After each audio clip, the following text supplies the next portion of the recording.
residents were stranded and dying. Our most cherished values as Americans, those values that have set us apart from dictatorial, human rights abusing governments, have been betrayed in unprecedented fashion by President Bush and many of the top officials in his administration. We have a choice. Either we condone what he has done through our inaction, or we hold him accountable through impeachment, communicating to the rest of the world, this is not who we are. We are so much better than this. We will commit to follow the law just as we expect others to do.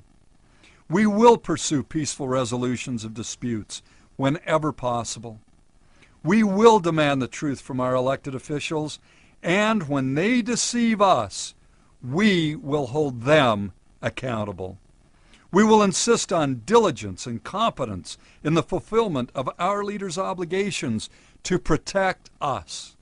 We will not stand for the kidnapping, disappearing, and torturing of people, and those who torture or kill human beings will be held to account under long-established law.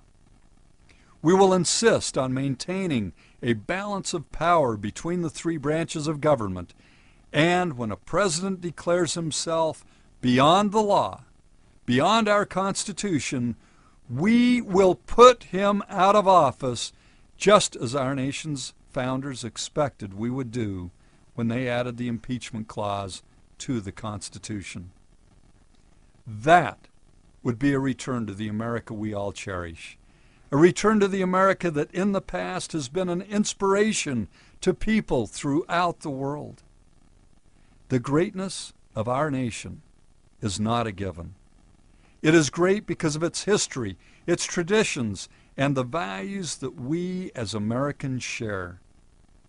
Sadly, the greatness of our nation has been severely compromised by a president whose hubris, whose arrogance of power, whose utter incompetence has led us to this tragic point in our nation's history. We are militarily occupying a country whose citizens have suffered immensely as a result, a nation that posed no threat whatsoever to the United States. We have been led into this unprovoked, devastating war through deceit and the utter disregard of international treaty obligations. Every day of the United States presence in Iraq, more terrorism, more hatred, more resentment is building against our nation around the world. More people are dying every day. More people are being displaced, and billions of dollars that could help make a better world are being spent to spread more death, misery, and destruction. Wars of aggression, the disregard for solemn treaty obligations, our Constitution and statutory law, kidnapping, disappearing, and torturing people, historic deficits and crippling accumulated debt, listening in on citizens' communications without a warrant, imprisoning citizens without any due process. This is not America.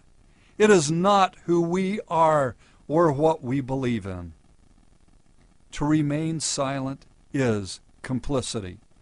To voice our opposition, to put an end to this disastrous presidency, would send such a vital message to the rest of the world and to later generations. It would be the beginning of healing, the reaffirmation of our moral standing, and a return to a democratic constitutional government that was, from our nation's founding until recently, a shining beacon of liberty, democracy, and decency to the rest of the world.